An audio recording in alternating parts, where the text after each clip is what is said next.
안녕하세요, 여러분. 저는 한경북도 운덕군 옛날로 말하면 아오지에서 태어나서 자라온 그 국군 프로의 2세 김지현이라고 합니다. 이쁘게 봐주세요, 여러분. 제가 이렇게 그 유튜브에 앉아서 오늘 실증언을 하게 될 줄은 이렇게 정말 꿈에도 상상도 못했어요. 저는 2002년도에 북한을 떠나서 이렇게 한국까지 오게 됐어요. 저도 생각도 전혀 못했어요. 저는 아버지 1967년도 생이거든요. 67년도에 아오지 탄강에서 우리 아빠가 아오지 탄강에서 일을 하셨으니까 제가 거기서 태어났어요. 태어나서 어린 시절을 보냈고, 그래서 정말 어렸을 때부터 자라서까지도 아오지 탄강에서 태를 묻고 살아왔어요. 살아온 집으로 말하면 어가두라고 운덕군 영영구에 어가두라고 거기에서 집으로 말하면 하모니카 사택인데요. 이렇게 한 줄에 성냥갑처럼 뾰족히 붙어서 한 10세대, 15세대 이렇게 붙어서 그게 그 줄이 이렇게 막 3줄, 4줄 이렇게 돼가지고 그 칸칸이 다 이 포로 가족들이 살았어요. 그래서 저는 어린 시절에도 그렇고 성인이 되었을 때까지도 다 전 세계가 우리처럼 이렇게 사는 줄로만 알았거든요. 제가 아오지 탄강에서 살아온 그 집이라고 말하면 한 칸짜리 집이에요. 여기로 말하면 원룸도 크더라고요. 여기 원룸은. 그래서 한 5평짜리 집이라 할까? 그런 집에서 우리 팔남매가 거기서 태어났고 거기서 먹고 성장이 됐고 되어서 이렇게 자랐어요. 먹고 어쨌든 생계를 유지하고 살았어요. 우리 아빠는 국군 포로였어요. 이남 전라남도 광주가 고향이에요. 우리 아빠로 말하면 1951년도에 군사복무를 여기 국군에 남한의 국군에 복무했다가 1953년도에 이렇게 전쟁이 일어났잖아요. 북한하고 남조선 6.25 전쟁. 6.25 전쟁이라면 역사적으로도 좀 손꼽히는 그런 전쟁이잖아요. 거기에서 우리 아빠는 할 수 없이 군사복무를 했으니까 이 북한 전쟁에 총뿌리를 겨누고 이렇게 해서 북한으로 진격해서 마상 전투에 참여하게 되었어요. 참여해서 거기서 전투를 하다가 전사들은 다 정말 애석하게도 다 총에 맞고 다 이렇게 해서 포탄에 맞아서 거의 죽어가고 거기서 한 20%가 되는 사람이 군 전사들이 살아계셨는데 거기서 개 중에 우리 아빠였어요. 우리 아빠도 살아계셨어요. 살아계신 마감 전투가 지배 당하면서 이렇게 돼서 포로가 되고 말았어요. 우리 아빠가 포로가 되다 보니까 끌려가지고 포로 됐을 때 포로들을 몽땅 옷을 뺏겨가지고 이렇게 해서 다 묶어가지고 막 그저 개처럼 끌고 다니면서 이렇게 해서 인민군들이 다니는 곳마다 개처럼 끌고 다니면서 막 이렇게 정말 멸시와 모욕을 하면서 정말 그때야말로 자기네 우리 아빠가 이 증언 얘기하시는 말씀은 그때 원래 죽었어야 될 걸 살아가지고 이 세상에 이렇게 자식을 낳아가지고 이렇게 마음이 너무나도 아프고 괴롭다고 얘기를 많이들 하셨어요. 그래서 술과 담배, 우리 아빠는 술과 담배로 그저 그걸 간간히 그저 그 마음을 달래시면서 그런 세월을 사셨어요. 우리 아빠가 그 포로되어 가지고 그 다음에는 그 6.13 탄광 그 한경북도 개편돼서 운동꾼이지만은 옛날에 아오지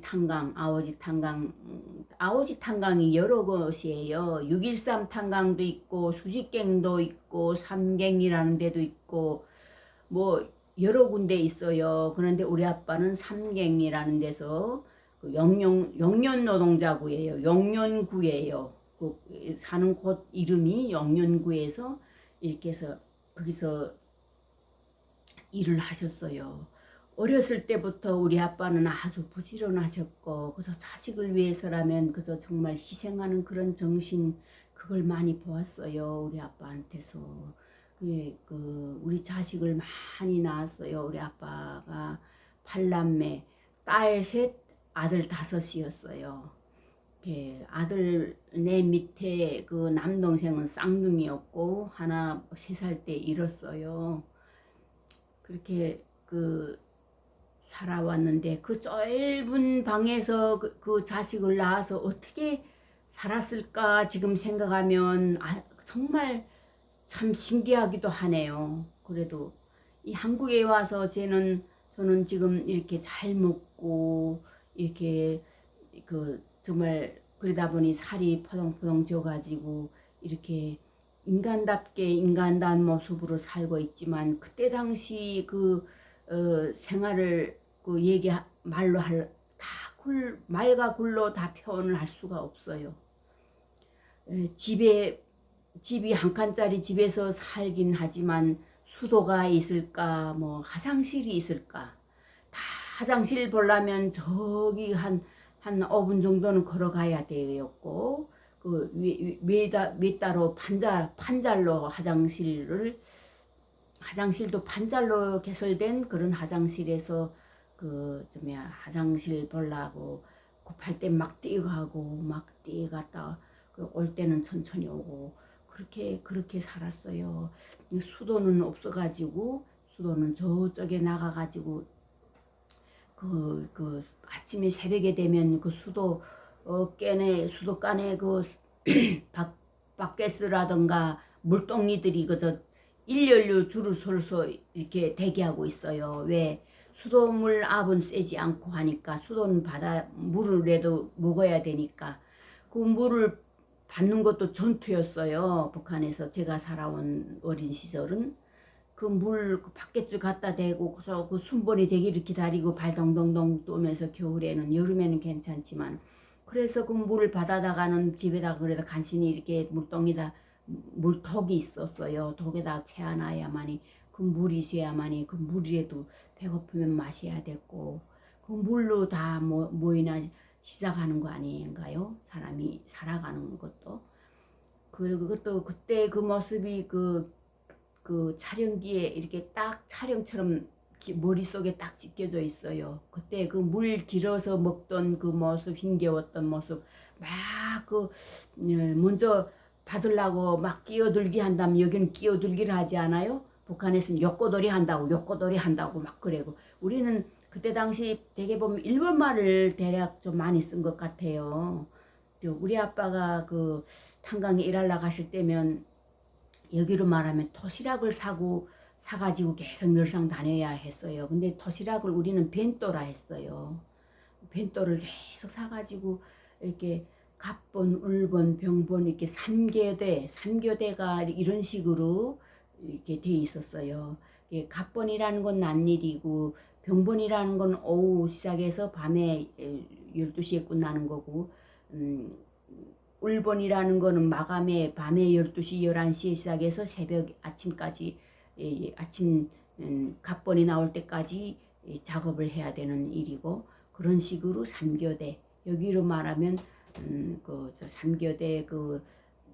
삼교대 작업이라고 하더라고요. 그런 일을 하셨어요. 아빠는 탄광에서 그저 굴진공으로 굴진과 동발 그걸 동시에 이렇게 하시는 분이었어요. 제가 어렸을 때부터 알아온 우리 아빠에 대해서 얘기하자면, 우리 아빠는 그 생계 자식을 많이 낳는 덕에 아오지 탄광 거기서 갱에 들어가 일을 해도 배고표가 900g 900짜리가 나왔어요. 900 배고표 가지고 배급소에 가면 자루 가지고 배급소에 가면 배급소에 뭐 쌀이나 제대로 줬다면 모를까 쌀도 제대로 주지도 않고 이래가지고 한 달에 겨우 뭐 일주일치를 주고 일주일치 가지고 한 달 먹고 살라 하니 온 식구가 다 한 달치를 다 줘도 배불리 못 먹을 그 상황인데, 글쎄 한 달치 배급에서 일주일치 가지고 산다는 건 정말 살림살이를 정말 요령 있게 잘 해야만이 목숨을 연명하고 살 수 있었어요. 그렇게 사는 과정에 살다 보니까 우리 집에서 저는 딸로 둘째 딸이었어요. 제가 그래도 머리를 좀 이렇게 굴리고 머리를 좀 창의를 하고 이렇게 하는 아빠를 많이 닮았어요. 모든 것이 다. 그래가지고 좀 그런 창의력도 있고 좀 머리가 조금 좀 센스가 있었어요. 제가 젊어서. 그래가지고 장사라는 걸 조금 해야만이 여기 정부에서 주는 이런 거 가지고 이렇게 가난스럽게 맹물 한 가마 부어가지고 한 동이 부어가지고 쌀 한 주먹 들이뜨려면 그걸 파파오래 떠랑 끓이면 쌀알은 어디 간데 간데온데 없고 멀건 물만 그거 물이라도 배불리 마시면 그때 그 순간은 그래도 위를 달랠 수가 있었어요. 그렇게 살아온 기억이 나요. 그것도 밥사발 우리 오빠들은 그 물도 배불리 먹을 수가 없고 하니까 그래도 나달 녹인 물을 배불리 먹을 수는 없고 하니까 먹고 난 뒤에 죽사발을 혀로 팍팍 이렇게 핥아서 먹던 그게 그렇게 저 머릿속에 기억에 이렇게 딱 찍혀 있어요. 그 모습들이. 정말 김일성이 탄생일이라든가 뭐 그럴 때 학교에서 그때는 어린 시절이었어요. 초등학교 때였어요. 그때는 김일성이 탄생일에는 선물 줘요. 선물이라는 게 뭐냐면 단가류, 사탕 과자, 요걸 이렇게 과자 박스에다 딱 이어서 이렇게 해서 줄 때도 있고, 간혹 가다가 새 옷, 학생 교복을 또 이렇게 줄 때도 있고 이랬어요. 제가 기억이 남는 거는 그때가 제일 참으로 기쁘고 행복했고 정말 좋았어요. 그때 받을 때 그때 그래 언제 김일성 장군님이 생일이 또 언제면 오려나, 오면 또 뭐 사탕과자라도 먹어보잖아요 그때는. 그래가지고 그때를 손꼽아 기다렸던 기억이 생생하네요. 제가 그리고 보면 어렸을 때 우리 아빠는 또 그리고 자꾸 산으로 오르내리더라고요. 이 지게를 이렇게 몸소 만들어 가지고 지게를 지고 지팽이 해 가지고 이렇게 해서 산으로 가 가지고는 쌀이 나무들 가득 베어지더라고요. 베어다가는 그러니까 여기로 말하자면 제차 부업을 하신 거죠. 자식들을 많고 배불리 먹여야 되겠고 하니까 우리 아빠로서의 부지런한 부차적인 아마 그런 머리를 생각하셨나 봐요. 우리 아빠도 지금 생각하니까 제가 기억에 남는 모습들을 제가 지금 이렇게 얘기를 하는 거예요. 쌀이를 가져다가 우리는 세가마예요. 세가마를 3개 걸었어요. 우리 그렇게 불로만 떼요. 불 떼는 건 나무 아니면 석탄을 떼야 돼요. 근데 석탄은 귀하니까 갖다 감히 못 떼고 나무 감부렉지라든가 산에 이렇게 막 가서 산에 가서 막 나무랑 이런 거 해다 가서 이렇게 나무불을 떼고 이렇게 살았어요. 무연탄이라는 거는 보고 축제도 몰랐고 무연탄이라는 무자도 모르고 자라왔어요. 그렇게 해가지고 쌀이를 가득 쪄가지고 그 쌀이를 껍질을 쫙 뺏기시더라고요. 이렇게 그 우리 아빠가 머리가 참 좋으셨어요. 지금 생각하시면 하면 그 나물로 여러 동그란 나물로 이렇게 해서 그 기구를 다 만들어 가지고 쌀이를 그렇게 해가지고 세 개를 또 쫙 갈라가지고 잎사귀 그 껍질 쫙 뺏긴 다음에는 하얗게 된 그 속살을 가지고 세 등분 쫙 날라가지고 갈라가지고 그 바구니도 였고 꽃바구니 여기로 바느질 강줄이 북한에는 바느질 강줄이 유행이에요. 여기는 강줄이를 벼구 축제도 벼구소 축제도 못 봤어요 아직까지.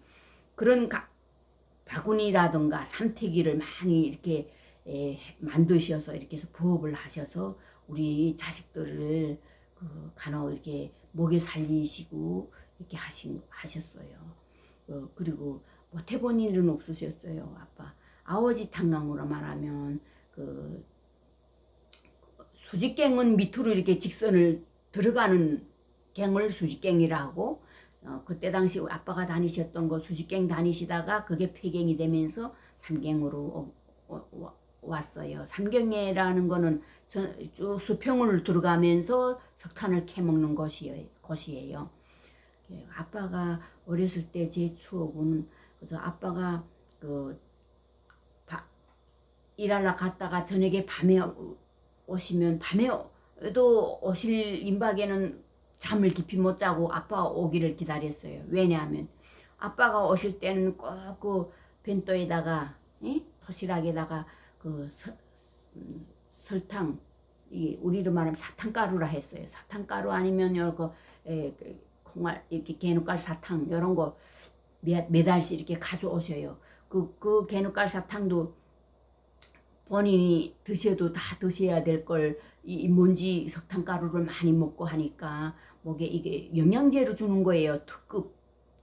특효 탄강에서 그 배려라는 건 그거 하나밖에 받아본 건 없는 것 같아요. 우리 아빠가 아버지 탄강 다니면서 그러니까 제 가져간 도시락에서 식당에 가서 먹으면 그 석탄가루 아니면 그 알사탕 이런 게 나오는 거 그거 나오는 거 우리 아빠는 그거 가루 무치게 이런 거 도시락에 사갔던 거 다 드시고는 거기다 그대로 그걸 그 도시락에 담아가지고 와요. 사탕이나 설탕가루를. 그러면 일 다 끝나고 저녁에 집에 오셨을 때 보면 그 도시락에 설탕이 막 녹아버려가지고 그렇게 된 거 막 그것도 정신없이 그거 아빠 오기를 기다린 목적은 그걸 먹기 위해서 제가 기다렸어요. 어린 시절. 그래가지고 알사탕도 막 녹아서 막 달라붙어가지고 이런 거 그거 먹으려고 늦게까지 자지 않고 아빠 오는 문소리 들으면 그 발닥발닥 일어나가지고 앉아서 기다렸던 게 그게 내가 그때는 정말 그 사탕이 그렇게도 신기하고 정말 그런 꿀맛 그런 사탕 많이 먹고 싶고 하니까 어떻게 해서 먹으려고 밤에도 자지 않고 그 아빠를 기다렸던 그때의 그 기억. 야, 참으로 지금 생각하면 여기서는 사탕이라는 건 먹지도 않고 제가 그렇게 하지만은 옛날 그때 생각하면 정말 눈물이 나오고 가슴이 찡하고 북한이 그때 당시 제가 생각했던 그 생활 그 모습은 그때는 다 세계 각국이 모든 이 나라 사람들 다 이렇게 사는 줄로만 알았지. 한국 대한민국에 와가지고 살면서 쭉 살아온 그걸 쭉 놓고 생각해 볼 때 너무나도 기가 막히는 생활을 했었구나 하는 걸 제가 느끼게 되었어요. 그래가지고 이 채널 이 채널도 금방 친구를 통해서 알게 돼가지고 이렇게 해서 이런 거 해라고 이렇게 유튜브 이런 데에서도 동영상을 해서 이렇게 해서 할 수도 있고 이러면 그 살아온 그걸 쭉 얘기하면 이렇게 마음도 외롭지 않고 그래도 말을 할 수 있어서 속 시원히 마음이 후련하지 않겠냐 그러더라고요. 그래가지고 많이 도움이 되는 것 같아요. 오늘 처음으로 지금 촬영을 하는 거예요. 더 궁금하신 사항들 있으면 그 댓글도 좋아요. 댓글도 좋고요. 좋아요. 이렇게 할 말은 많고 아버지 탄광에서 태어나서 이렇게 컸으니까 그것에서의 그 상황은 쟤보다 더 잘할 사람들은 아버지에서 살아본 사람들이야만이 알지 그 외 사람들은 산 증인이 될 수가 없을 것 같아요. 아유, 말을 하려면 입도 마르고 많이 그러네요. 여러분 오늘은 여기까지 할게요. 다음에 또 만날게요.